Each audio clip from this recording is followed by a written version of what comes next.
Hello दोस्तों, welcome back. और आज के वीडियो में लेट्स डिस्कस जनरल स्टडी 2 का सिलेबस एंड 2022 का जनरल स्टडी 2 का question paper. So let's get started. So last time हमने डिस्कस किया था जनरल स्टडीज़ 1 का paper and let's discuss paper और syllabus and let's discuss general study 2 का paper. तो जनरल स्टडी 2 का सिलेबस क्या है? जनरल स्टडी 2 के सिलेबस में गवर्नेंस है, जो कि जनरल गवर्नेंस का पार्ट है, जो सिविल सर्वेंट ऑब्वियसली गवर्नेंस का ही पार्ट है। और कॉन्स्टिट्यूशन इसका सिलेबस है, बहुत इंपॉर्टेंट है। Polity, constitution, polity and social justice और इंटरनेशनल रिलेशन, ये मोटा मोटी जनरल स्टडी 2 का सिलेबस है। Let's see these things in detail.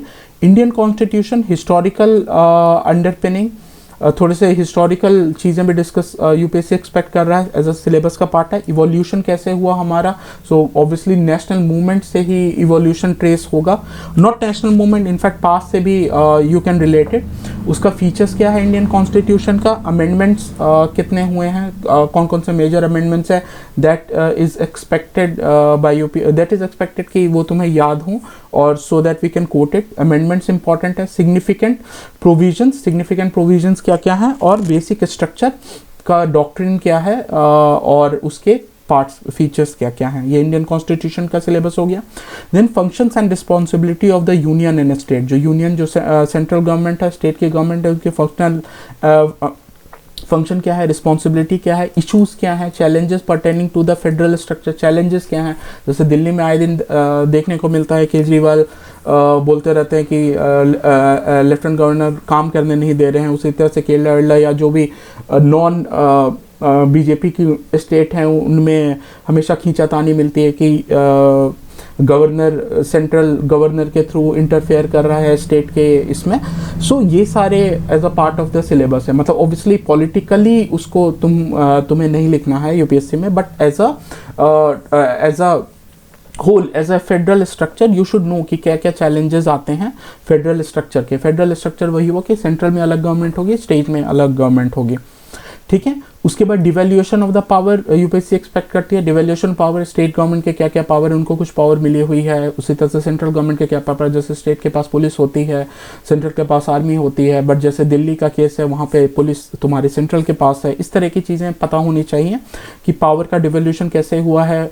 उसी तरह से फाइनेंस, जैसे टैक्स वैक्स सेंटर के अंदर आता है, कुछ टैक्स पहले स्टेट के अंदर भी आता था बट जीएसटी के बाद चेंज हो गया है। So all those things UPSC aspects कि तुम्हें पता हो। ऑल दो टैक्स इकोनॉमी का पार्ट है, बट अगेन फाइनेंस और वो तुम्हारे पॉलिटी का भी पार्ट है। So that's why I always say कि सिलेबस और कॉन्सेप्ट इंटर रिलेटेड होते हैं और उनका इंटर रिलेशन समझना इज वेरी इंपॉर्टेंट, ठीक है। Devolution of power and finance up to the local level जो पंचायती राज, उनके तक कैसे डिवोल्यूशन होता है, क्योंकि अल्टीमेटली ये सारी मोटा मोटी बात ना फाइनेंसेस पे ही आ जाती है कि डेवलपमेंट लोग करना चाहते हैं बट पैसे नहीं है करने के।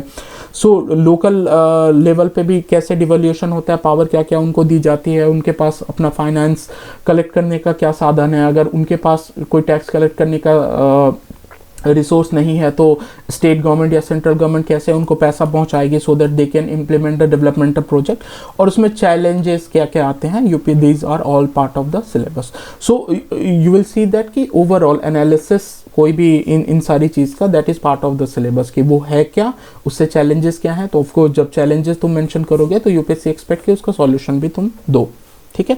सेपरेशन ऑफ पावर का क्या कॉन्सेप्ट है बिटवीन डिफरेंट ऑर्गन। डिस्प्यूट अगर होती है, जैसे बहुत बार सेंटर बोलता है कि जो सुप्रीम कोर्ट है वो हमारे पावर को ट्रांसग्रेस कर रही है, सुप्रीम कोर्ट बोलता है कि ये गवर्नमेंट लेजिस्लेचर क्यों कर रही है। We will study about this separation of power. जो 3 ऑर्गन है तुम्हारे, लेजिस्लेचर जो कि लॉ बनाते हैं, एग्जीक्यूटिव जो लॉ एग्जीक्यूट करते हैं, और जुडिशरी जो देखता है मोटा मोटी कि लॉ ठीक से, मतलब उसमें अगर कोई इशू आती है तो वो जुडिशरी हैंडल करता है। इन दोनों के बीच के ये 3 ऑर्गन्स क्या हैं, इनके बीच का मतलब सेपरेशन कैसे होता है, और अगर कोई डिस्प्यूट होती है तो उसके रिड्रेसल मैकेनिज्म एंड इंस्टीट्यूशंस क्या क्या हैं। Comparison of Indian constitution scheme with other countries, तो ये भी यूपीएससी एक्सपेक्ट करती है।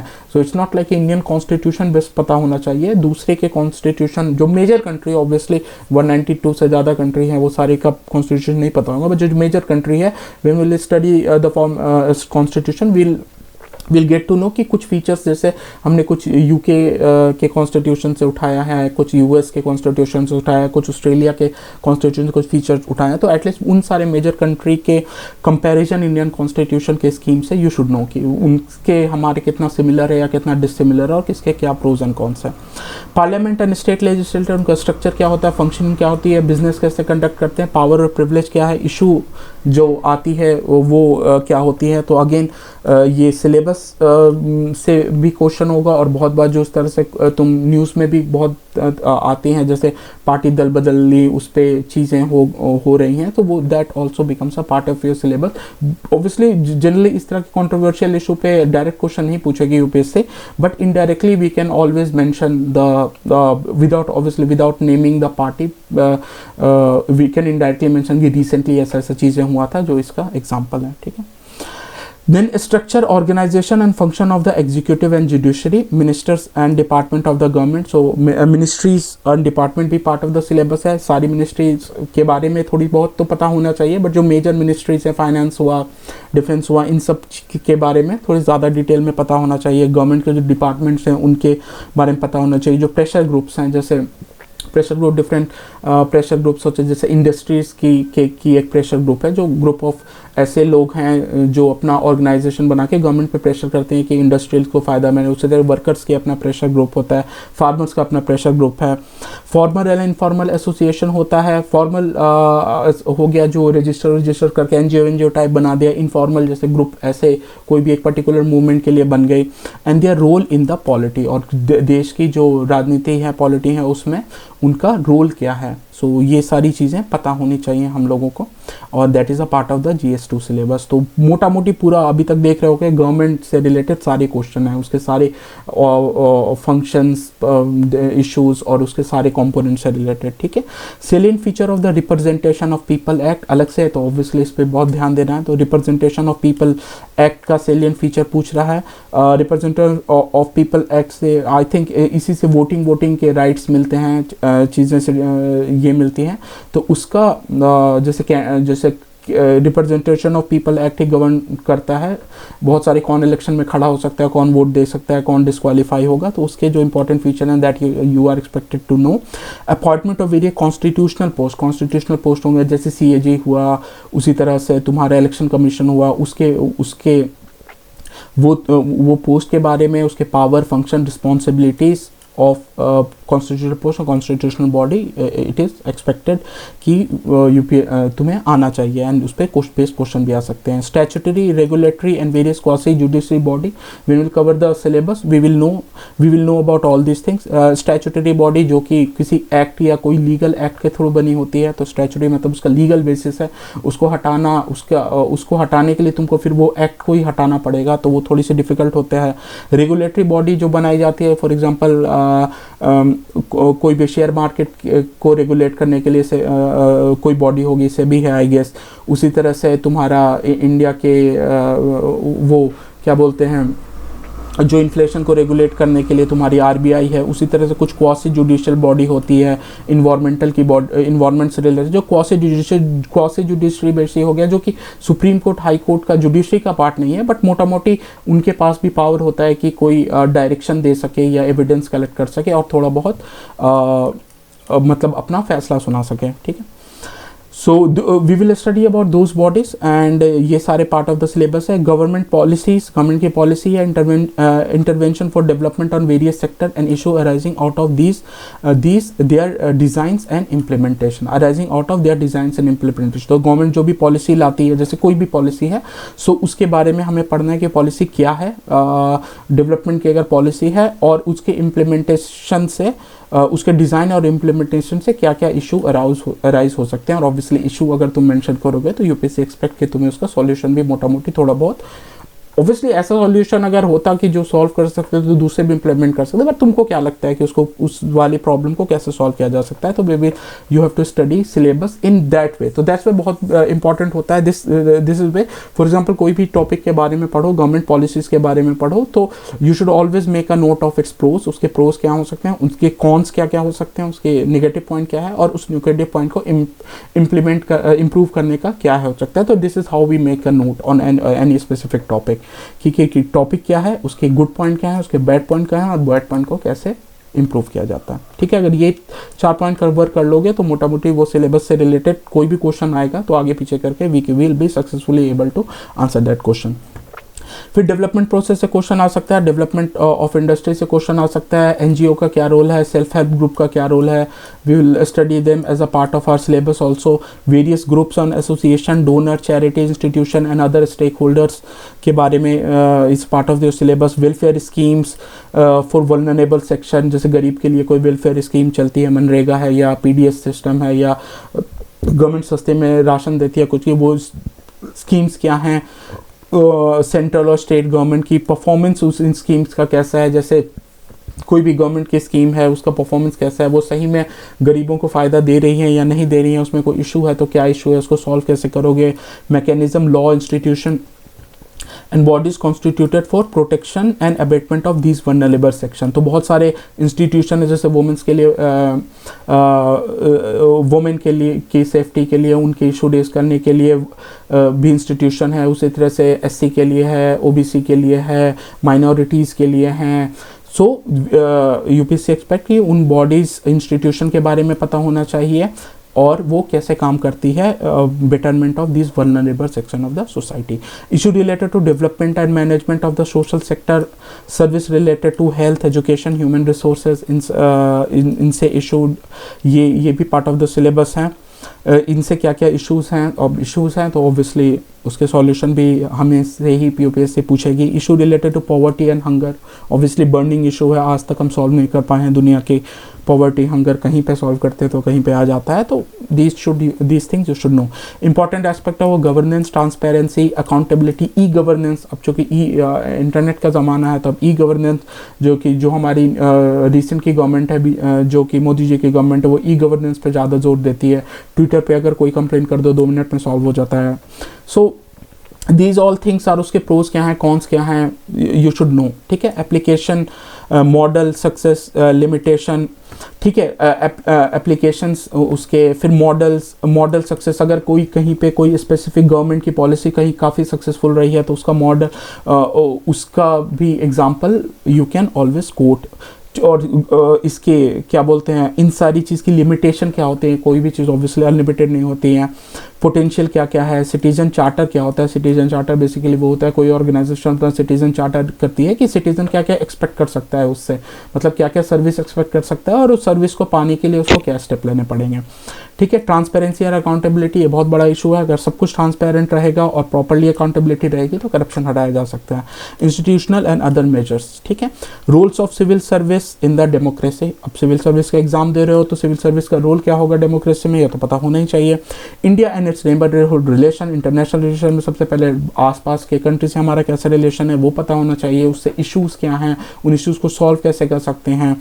उसी तरह से बायलैटरल, रीजनल या ग्लोबल ग्रुपिंग्स हुए हैं तुम्हारे, जो भी है सार्क हैं या जिस तरह के भी ऑर्गेनाइजेशन है जिसका ग्लोबल ग्रुपिंग्स हैं, यूएन की ऑर्गेनाइजेशन है, उन सब के बारे में भी यूपीएससी एक्सपेक्ट कि तुम्हें पता होना चाहिए। जो एग्रीमेंट इंडिया साइन कर रही है अगर किसी कंट्री के साथ, ठीक है, जैसे फ्री ट्रेड का एग्रीमेंट साइन कर रही है और अफेक्टिंग इंडियाज इंटरेस्ट, ठीक है, जिसमें या तो इंडिया इन्वॉल्व हो या तो इंडिया के इंटरेस्ट को अफेक्ट कर रहा हो, वो सारी चीज़ें के बारे में पता होना चाहिए। Effect of policies and politics of developed and developing countries on India's interest.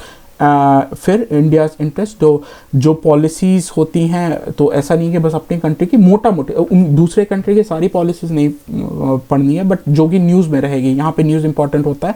अगर कोई कंट्री पॉलिसीज़ लेती है, चाहे वो डेवलप कंट्री है जैसे यूएस, ऑब्वियसली यूएस के पॉलिसीज़ का बहुत डायरेक्ट इम्पैक्ट पड़ता है, या कोई डेवलपिंग कंट्रीज़ है, अफ्रीका की कंट्री है, चीज़ें कंट्री है, वो अपना मार्केट ओपन करती है, इंडिया के लिए नहीं ओपन करती है, कि जो कि इंडिया के इंटरेस्ट में है वो हमें पता होना चाहिए उसका इफेक्ट। एंड और Indian diaspora, that is very important. हम इंडियन हर जगह पूरे दुनिया में फैले हुए हैं, so those are Indian डायस्पोरास।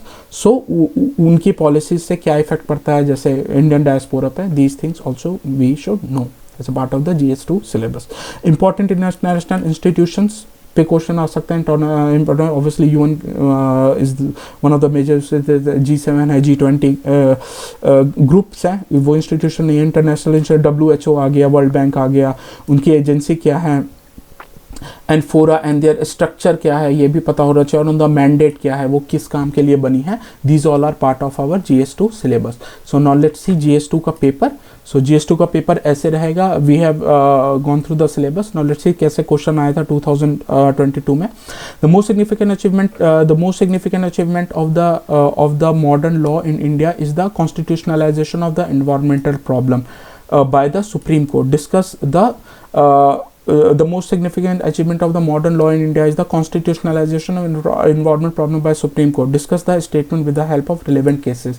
Relevant case law. Obviously कोई केस आया होगा environment से related सुप्रीम कोर्ट में, फिर सुप्रीम कोर्ट ने डायरेक्ट किया होगा सेंटर को, फिर लॉ बना होगा। So these things are इस तरह से UPSC कैन आस्क क्वेश्चन, ठीक है। उसके right of movements and residents throughout the country, right of movement and resident throughout the country are freely available to Indian citizen, but these right are not absolute. ये polity का part है। Obviously जो भी तुमको right मिलते हैं, freedom of speech भी है, तो वो एब्सोल्यूट नहीं है। आप किसी को भी गाली या किसी को धमकी नहीं दे सकते हैं। उसी तरह से through out the India right of movement on residence है, बट कहीं कहीं रेस्ट्रिक्टेड है। वो क्या है, यूपीएससी एक्सपेक्ट तुम नो, जैसे कि ट्राइबल के एरिया में रेस्ट्रिक्टेड है, या कोई जो सेंसिटिव गवर्नमेंट जोन है, आर्मी का एरिया, कैंटोनमेंट एरिया हो गया, या तुम्हारे बॉर्डर एरिया हो गया, तो वहाँ पे उन सब के एग्जाम्पल देके you can write this question.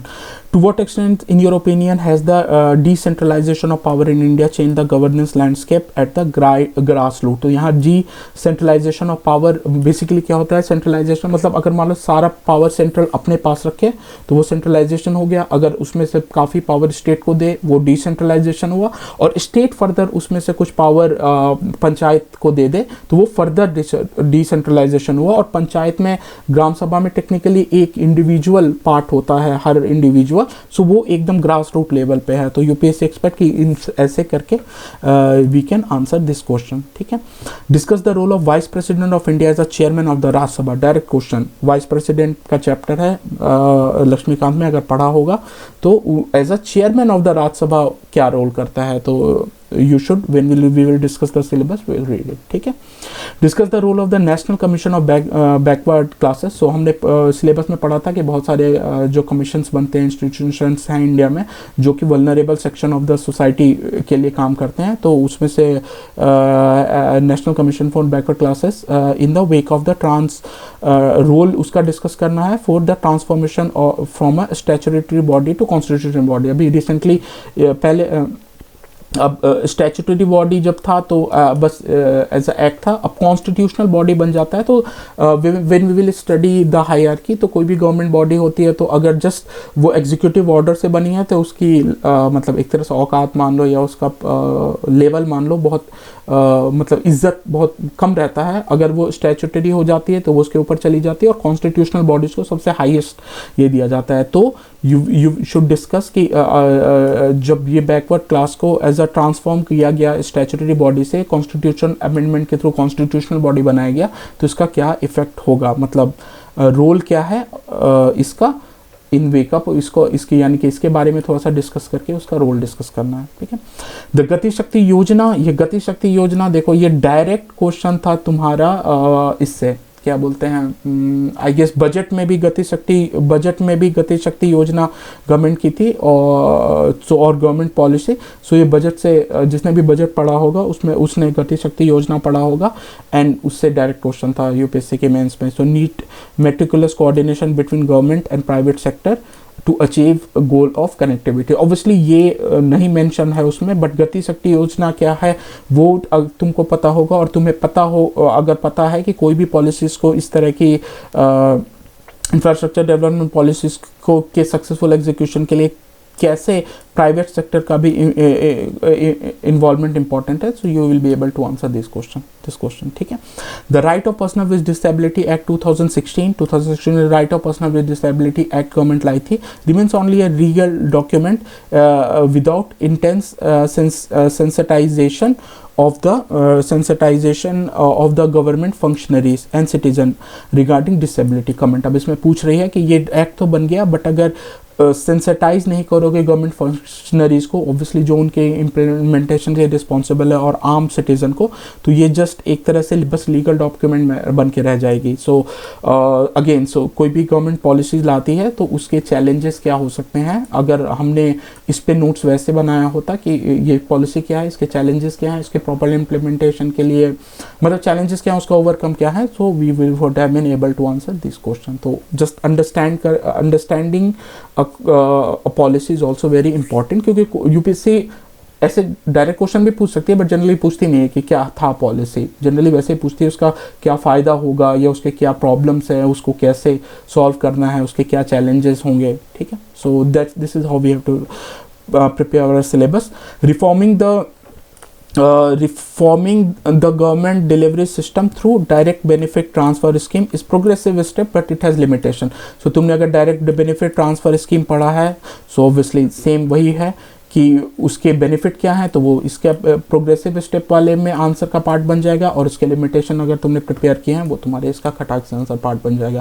So this is why it is very important कि कोई भी टॉपिक पढ़ोगे, व्हाट इज द टॉपिक, उसके गुड पॉइंट कहाँ है, उसके बैड पॉइंट कहाँ है, उस बैड पॉइंट को रिजॉल्व करने का क्या स्टेप है। अगर ये 4 पॉइंट इफ वी कवर, सो एक टॉपिक कंप्लीट हो जाएगा, ठीक है। उसके बाद अगर कहीं इधर उधर से क्वेश्चन पूछ लेगी तो इसी के बेसिस पर we will be able to answer this question. But ये 4 टॉपिक तो हर क्रिटिकल टॉपिक के बारे में, कोई भी टॉपिक हो उसके बारे में प्रिपेयर करना बहुत इंपॉर्टेंट है। ऑब्वियसली जो इस तरह के टॉपिक है, नॉट कि अब माउंटेन के भी बारे में कर सकते हैं कि माउंटेन है तो उसके बेनिफिट क्या है, उससे नुकसान क्या है, और जो माउंटेन में अगर डेवलपमेंट हो रहा है तो उसको फिर कैसे लिमिट किया जा सकता है। तो सब ऑलमोस्ट हर टॉपिक को we can categorise in this कि इन्वायरमेंट अगर फॉरेस्ट भी है तो फॉरेस्ट से बेनिफिट क्या है, उसके चैलेंजेस अब क्या आ रहे हैं, फॉरेस्ट क्या चैलेंज फेस कर रहा है, और फिर उस चैलेंज को कैसे रिजॉल्व करना है। तो फॉरेस्ट क्या है वो भी पता होना चाहिए, उससे फ़ायदा क्या है वो भी पता होना चाहिए, वो बेचारा क्या चैलेंज फेस कर रहा है वो पता होना चाहिए, और उसको कैसे हम बचा सकते हैं उस प्रॉब्लम से वो भी पता होना चाहिए।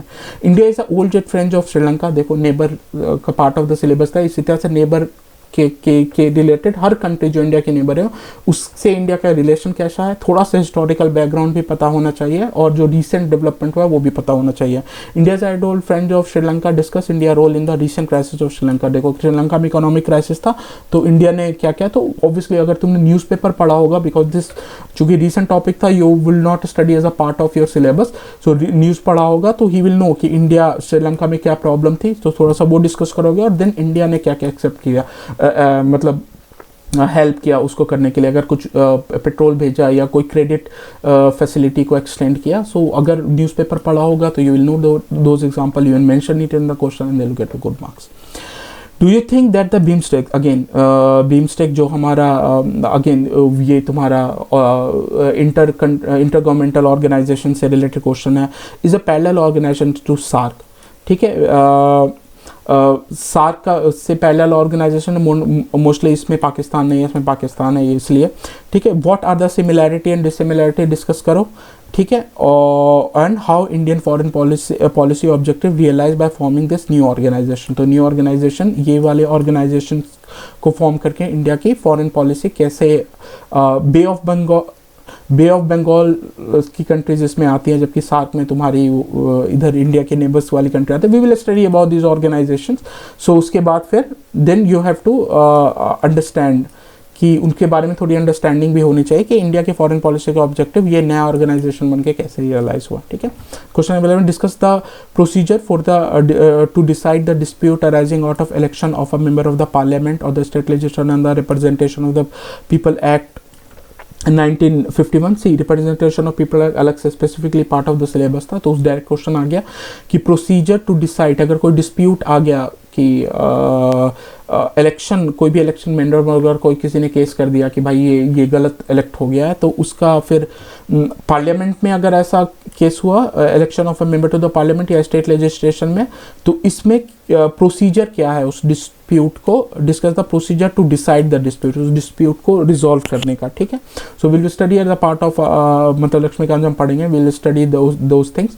What are the grounds on which election of any return candidate may be declared void. So obviously ये जो ग्राउंड्स हैं you will only know if you have studied the representation of people act. सारे act ऐसे बोलोगे सारे act के बारे में नहीं, representation of people act is very important because UPSC के सिलेबस में एग्जैक्टली मेंशन है। तो that's why it is very important. जब एक बार हम सिलेबस कंप्लीट कर लेंगे जो कि स्टैंडर्ड वे ऑफ कंप्लीशन है, then we have to go through the UPSC syllabus और उसके हर वर्ड को एनालाइज करना है कि ये टॉपिक हमने पढ़ा है कि नहीं और इस पर मेरा नोट्स प्रिपेयर है कि नहीं। अगर ये टॉपिक नहीं पढ़ा है, जैसे एनजीओ लिखा है, तो देखो कि सिलेबस से एनजीओ का टॉपिक कवर हुआ कि नहीं। अगर नहीं हुआ है तो इंटरनेट से फिर we have to cover that.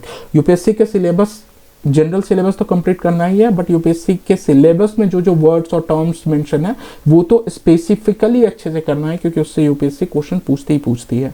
और प्रीलिम्स में बहुत ज़्यादा मतलब इधर उधर से क्वेश्चन हो जाते हैं, बट मेंस के ज़्यादातर क्वेश्चन अगर ठीक से यूपीएससी के सिलेबस को स्टिक करके अगर प्रिपरेशन कोई भी कैंडिडेट करे तो बहुत कम ऐसे चांसेस हैं कि कोई ऐसा क्वेश्चन आएगा जिसके बारे में उसको कोई भी आइडिया ना हो। ठीक है।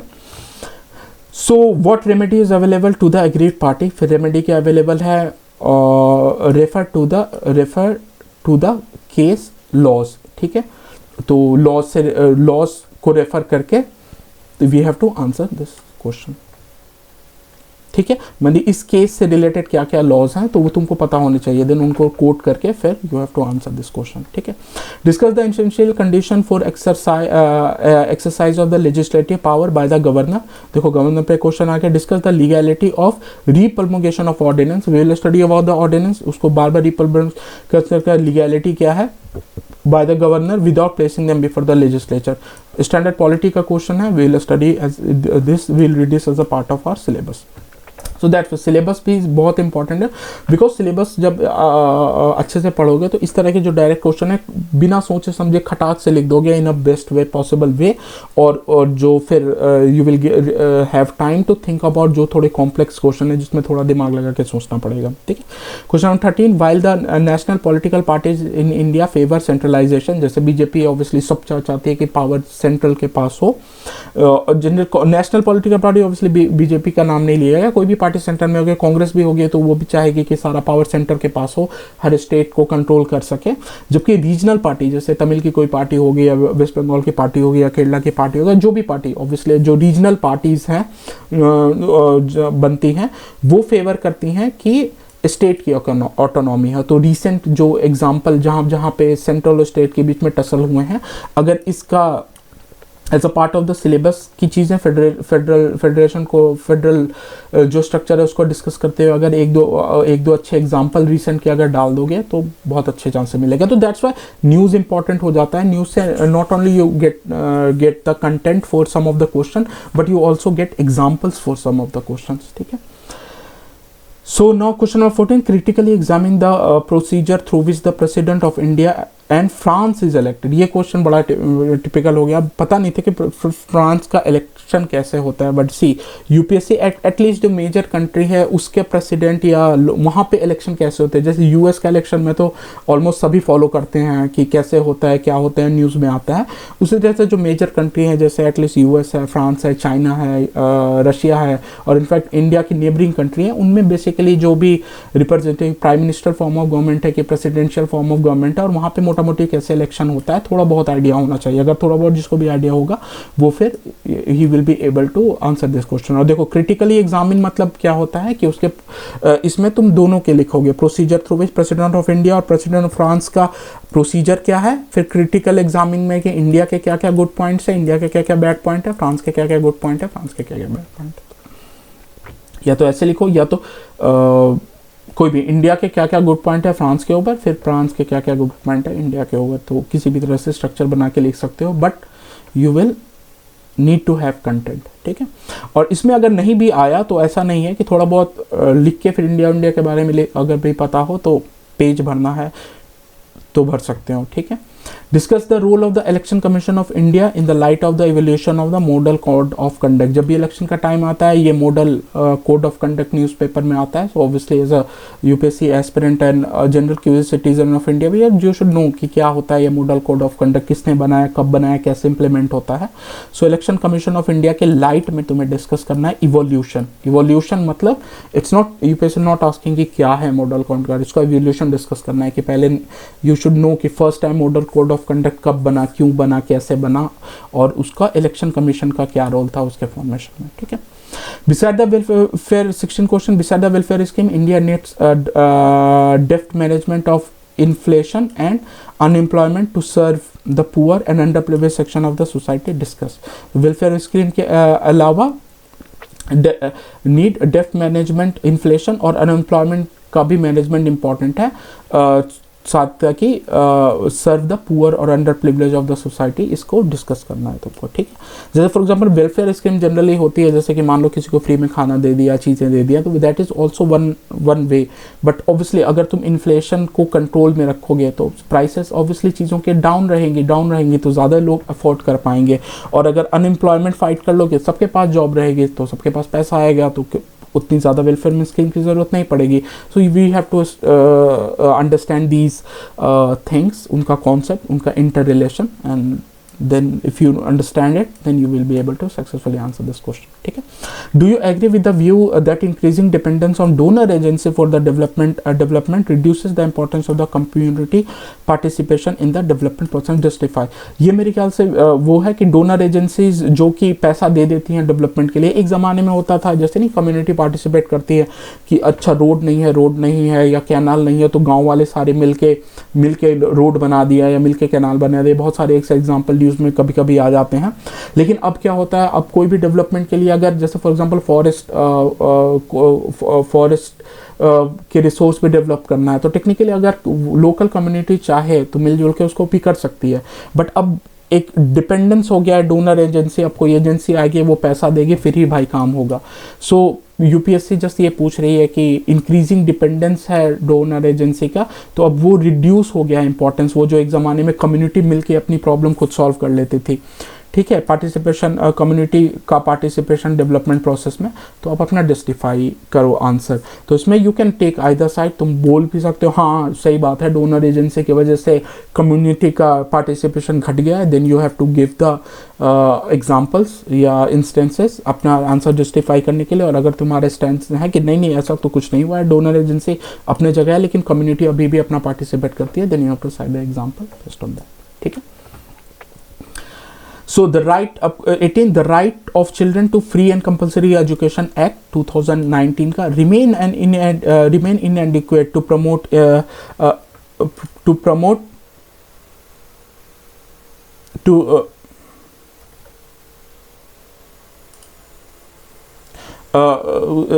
remain inadequate in promoting the incentive-based system for children's education without generating awareness about the importance of schooling. Analyze right, जैसे right to free and compulsory education आ गया, मतलब सभी बच्चों का अधिकार है। इसका we will study about this act। ठीक है। वो inadequate है, यूपीएससी पूछते हैं कि उससे भी सबको, जबकि लॉ बन चुका है कि नहीं अभी सबको एजुकेशन लेना ही है, वो एजुकेशन फ्री भी होगा, ऐसा नहीं है किसी को पैसा देना पड़ेगा, और कंपलसरी भी है, नहीं क्यों दोगे, ठीक है, ज़बरदस्ती जाना ही है। लेकिन इनएडिक्वेट in promoting incentive based system for remains inadequate in promoting incentive based system for children's education without generating awareness। तो ये बोल रहे हैं कि उसके बाद ये राइट inadequate है इंसेंटिव चिल्ड्रन का एजुकेशन को प्रमोट करने पे विदाउट अवेयरनेस और इम्पोर्टेंस ऑफ स्कूलिंग। मतलब लॉ बना भी दोगे, इंसेंटिव बेस्ड सिस्टम भी बना दोगे, कुछ भी कर दोगे, जैसे मान लो मिड डे मील है या दूसरी चीज़ें, फिर भी वो भी इनएडिक्वेट रहता है अगर जब तक अवेयरनेस ना फैलाओ। क्योंकि जब तक पेरेंट्स में अवेयरनेस ना फैलाओ या कि इम्पोर्टेंस क्या है स्कूल भेजने की, तो उसको यूपीएससी कह रही है कि एनालाइज करो। ठीक है। Right of children to free and compulsory education act remains inadequate. ये एक्ट इनएडिक्वेट है in promoting incentive based system, incentive based system को प्रमोट करने में for children education without generating. अगर अवेयरनेस जनरेट नहीं होगी स्कूल के बारे में तो ये राइट भी इनएडिक्वेट है। कैसे है इसके बारे में यूपीएससी पूछ रही है कि एनालाइज करो, ठीक है। So now question number 19, how will I2U2 India. अब देखो अगर ये नहीं लिखते तो अगर किसी को नहीं पता होता तो दिक्कत हो जाता कि बट I2U2 क्या है, बट यूपीएससी ने लिख दिया कि इंडिया, इजराइल, UAE और USA grouping transform India's position in global politics. Obviously ये रिसेंट ग्रुपिंग होगी, न्यूज़ में आई होगी। सो कोई भी तुम अगर सिलेबस पढ़े होगे तो you will get to know कि ठीक है इसमें इंडिया है जो मोस्ट मतलब काफ़ी पॉपुलस कंट्री है, इजराइल टेक्नोलॉजिकली एडवांस है, यूएई के पास पैसा है, USA के पास टेक्नोलॉजी है। तो ये इसकी जो अगर ग्रुपिंग हो जाएगी तो इंडिया के ग्लोबल पोजीशन को कैसे ट्रांसफॉर्म करेगा, यूपीएससी एक्सपेक्ट के you should know the answer, ठीक है। अब चूंकि इस तरह की रीसेंट ग्रुपिंग बनी रहती है तो obviously it will not be part of the syllabus. तो but when you will study the syllabus properly, बहुत सारी ग्रुपिंग के बारे में पढ़ोगे, उसका इम्पैक्ट इंडिया पे क्या होता है, उसके प्रोज क्या हैं, कॉन्स क्या है, तो you will easily be able to then जब भी रिसेंटली अगर कोई ग्रुप बनेगी जैसे क्वाड बना था या दूसरे ग्रुप्स बने थे, you will easily be able to know कि इसके क्या क्या फ़ायदा हो सकता है इंडिया के लिए और इंडिया का ग्लोबल पॉलिटिक्स में पोजीशन ये कैसे इंप्रूव कर सकती है, ठीक है। क्वेश्चन 20 है, clean energy is the order of the day, ठीक है। Describe briefly India changing policy towards climate change in various institutional fora and in context of the geopolitics. तो ये है कि मोदी जी की गवर्नमेंट है वो क्लाइमेट की बहुत चीज़ें प्रमोट करती है, जैसे इंटरनेशनल सोलर अलायंस हुआ था, अभी रिसेंटली भी बहुत चीज़ें। इंडिया काफ़ी वोकल रहती है क्लाइमेट के बारे में, ये बोलने के बारे में कि हम काफ़ी स्टेप ले रहे हैं अपना क्या बोलते हैं कार्बन फुटप्रिंट को मिनिमाइज करने के लिए। सो UPSC is asking the question कि डिस्क्राइब ब्रीफली इंडिया की चेंजिंग पॉलिसी क्या है। So you should changing policy यहाँ पे अगेन यू शुड यहाँ तुम्हारी क्या बोलते हैं न्यूज़पेपर और रिसेंट के डेवलपमेंट इंपॉर्टेंट हो जाते हैं क्लाइमेट चेंज को लेके, और दूसरे इंटरनेशनल फोरस क्या हैं जहाँ पे तुम्हारे change in the various towards climate change in various international forum पे इंडिया ने बहुत सारे इंटरनेशनल ग्रुप जो कि क्लाइमेट से रिलेटेड है वहाँ पे इंडिया ने क्या क्या स्टेप्स लिए इन कॉन्टेक्स्ट ऑफ द जियोपॉलिटिक्स, और उसका जियोपॉलिटिक्स में क्या इम्पैक्ट है उसके कॉन्टेक्स्ट में तुमको आंसर देना है। So this is how the GS2 paper question is. So you will you see that कुछ क्वेश्चन डायरेक्ट होते हैं, कुछ कॉम्प्लेक्स होते हैं, इंटरलिंक्ड क्वेश्चन होते हैं। So this is why studying the syllabus properly and analysing it, understanding it, और अपने नोट्स स्पेसिफिक वे में बनाना कि क्या है उसके गुड क्या है, बैड क्या है, और बैड को इम्प्रूव कैसे करते हैं। This is very important. So this was all about general studies paper 2। We will discuss about general study paper 3 in the next video. जय हिंद।